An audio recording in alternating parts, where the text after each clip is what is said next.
ಎಲ್ರಿಗೂ ನಮಸ್ತೆ. Welcome to my YouTube channel. ಇವತ್ತಿನ ವಿಡಿಯೋದಲ್ಲಿ ಸಖತ್ ಟೇಸ್ಟಿಯಾಗಿರುವಂತಹ ಬ್ರೇಕ್ಫಾಸ್ಟ್ ಅಥವಾ ಮಧ್ಯಾಹ್ನ ಹಾಗೂ ರಾತ್ರಿ ಊಟಕ್ಕೆ ಸೂಪರ್ ಆಗಿರುವಂತಹ ರೆಸಿಪಿನ ಶೇರ್ ಮಾಡ್ತಾ ಇದ್ದೀನಿ. ಈ ರೆಸಿಪಿನ ನೀವು ಒಂದ್ಸಲ ಟ್ರೈ ಮಾಡಿ ನೋಡಿ. ರುಚಿಯಂತೂ ಅದ್ಭುತವಾಗಿರುತ್ತೆ.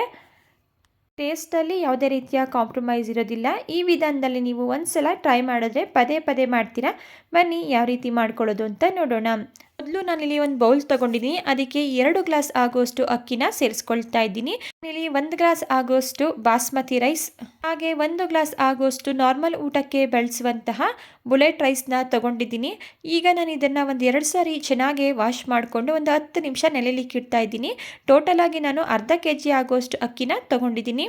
ನೆಕ್ಸ್ಟ್ ನಾನಿಲ್ಲಿ ಗ್ಯಾಸ್ ಸ್ಟವ್ನ ಆನ್ ಮಾಡಿ ಕುಕ್ಕರ್ ಇಟ್ಕೊಂಡಿದ್ದೀನಿ. ಕುಕ್ಕರ್ ಬಿಸಿ ಆಗಿದ ನಂತರ ಇದಕ್ಕೆ 2 ಟೇಬಲ್ ಸ್ಪೂನ್ ಆಗುವಷ್ಟು ಕಡಲೆಕಾಯಿ ಎಣ್ಣೆನ ಸೇರಿಸ್ಕೊಳ್ತಾ ಇದ್ದೀನಿ. ನೀವು ನಿಮ್ಮ ಮನೇಲಿ ಯಾವ ಎಣ್ಣೆ ಇರುತ್ತೆ ಅದನ್ನು ಯೂಸ್ ಮಾಡ್ಕೋಬೋದು.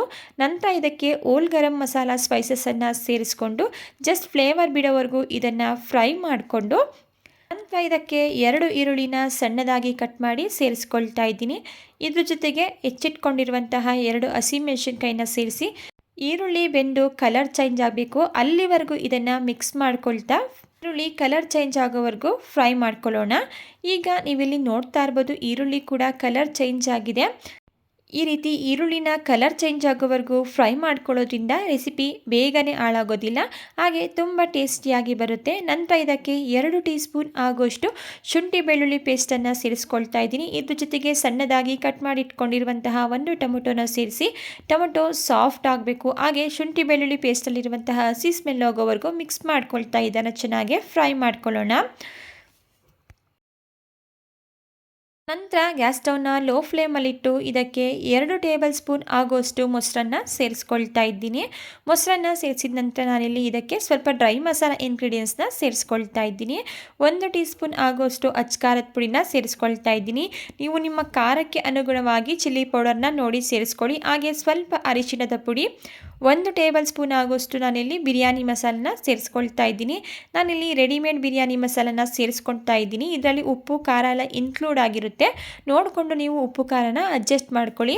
ಈ ಎಲ್ಲ ಮಸಾಲ ಇಂಗ್ರೀಡಿಯೆಂಟ್ಸ್ನ ಸೇರಿಸಿದ ನಂತರ ಒಮ್ಮೆ ಇದನ್ನು ಚೆನ್ನಾಗಿ ಮಿಕ್ಸ್ ಮಾಡಿಕೊಂಡು ಲೋ ಫ್ಲೇಮಲ್ಲಿಯೇ ಎಣ್ಣೆ ಬಿಡೋವರೆಗೂ ಫ್ರೈ ಮಾಡಿಕೊಂಡು ನಂತರ ಇದಕ್ಕೆ ನಾನು 3.5 ಗ್ಲಾಸ್ ಆಗೋಷ್ಟು ನೀರನ್ನು ಸೇರಿಸ್ಕೊಳ್ತಾ ಇದ್ದೀನಿ. ನಾನು ಯಾವ ಗ್ಲಾಸ್ನಲ್ಲಿ ಅಕ್ಕಿನ ಅಳತೆ ಮಾಡಿ ತಗೊಂಡಿದ್ದೆ ಅದೇ ಗ್ಲಾಸ್ನಲ್ಲಿ 3.5 ಗ್ಲಾಸ್ನಷ್ಟು ನೀರನ್ನು ಸೇರಿಸ್ಕೊಳ್ತಾ ಇದ್ದೀನಿ. ನಾನಿಲ್ಲಿ ಬಾಸ್ಮತಿ ರೈಸ್ ಹಾಗೂ ನಾರ್ಮಲ್ ರೈಸನ್ನು ಬಳಸ್ಕೊಂಡಿರೋದ್ರಿಂದ 3.5 ಗ್ಲಾಸ್ನಷ್ಟು ನೀರನ್ನು ಸೇರಿಸ್ಕೊಳ್ತಾ ಇದ್ದೀನಿ.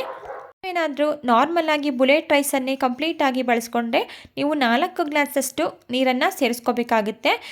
ಸೇರಿಸ್ಕೊಂಡಿದ್ದ ನಂತರ ರುಚಿಗೆ ತಕ್ಕಷ್ಟು ಉಪ್ಪನ್ನು ಸೇರಿಸಿ ಮಿಕ್ಸ್ ಮಾಡಿಕೊಂಡು ಒಂದು ಲಿಡ್ಡನ್ನು ಕ್ಲೋಸ್ ಮಾಡಿ ನೀರು ಚೆನ್ನಾಗಿ ಕುದಿ ಬರಲಿಕ್ಕೆ ಬಿಡ್ತಾ ಇದ್ದೀನಿ.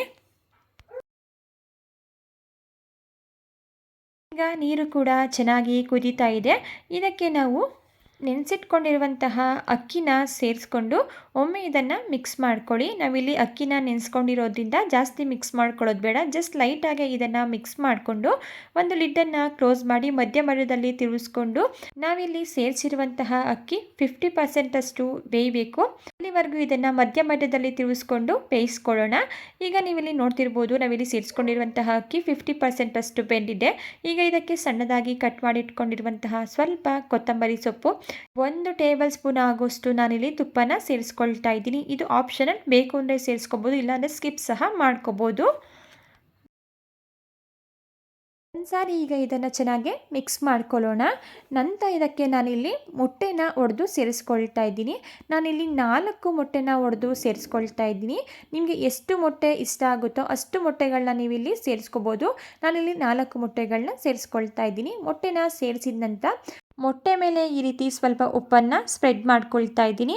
ಅದೇ ರೀತಿ ನಾನು ಕಾಳು ಮೆಣಸಿನ ಪುಡಿ ಕೂಡ ಸ್ಪ್ರೆಡ್ ಮಾಡಿಕೊಂಡು ಕುಕ್ಕರ್ ಕ್ಯಾಪನ್ನು ಕ್ಲೋಸ್ ಮಾಡಿ 5 ನಿಮಿಷ ಐ ಫ್ಲೇಮಲ್ಲಿ ಹಾಗೆ 10 ನಿಮಿಷ ಇದನ್ನು ಲೋ ಫ್ಲೇಮಲ್ಲಿಟ್ಟು ನಂತರ ಗ್ಯಾಸ್ ಸ್ಟವ್ನ ಆಫ್ ಮಾಡ್ಕೊಳ್ತಾ ಇದ್ದೀನಿ. ಇಲ್ಲಿ ನಾವು ವಿಷಲ್ ಆಗಲಿಕ್ಕೆ ಬಿಡಬಾರ್ದು. ಜಸ್ಟ್ ಇದನ್ನು ಒಂದು 5 ನಿಮಿಷ ಐ ಫ್ಲೇಮಲ್ಲಿ ಹಾಗೆ ಒಂದು 10 ನಿಮಿಷ ಲೋ ಫ್ಲೇಮಲ್ಲಿ ಇಟ್ಟು ನಂತರ ಇದನ್ನು ಒಂದು 10 ನಿಮಿಷ ತಣ್ಣಗಾಗಲಿಕ್ಕೆ ಬಿಟ್ಟು ನಾನು ಕುಕ್ಕರ್ ಕ್ಯಾಪ್ನ ಓಪನ್ ಮಾಡ್ತಾ ಇದ್ದೀನಿ. ನೀವಿಲ್ಲಿ ನೋಡ್ತಾ ಇರ್ಬೋದು ಎಷ್ಟು ಸೂಪರಾಗಿ ಎಗ್ ಡ್ರಾಪ್ ಬಿರಿಯಾನಿ ರೆಡಿಯಾಗಿದೆ ಅಂತ ಹೇಳಿ. ರೆಡಿಯಾಗಿರುವಂತಹ ಎಗ್ ಡ್ರಾಪ್ ಬಿರಿಯಾನಿನ ನಾನಿಲ್ಲಿ ಒಂದು ಪ್ಲೇಟ್ಗೆ ಸರ್ವ್ ಮಾಡ್ಕೊಳ್ತಾ ಇದ್ದೀನಿ. ಟೇಸ್ಟಲ್ಲಿ ಯಾವುದೇ ರೀತಿಯ ಕಾಂಪ್ರಮೈಸ್ ಇರೋದಿಲ್ಲ.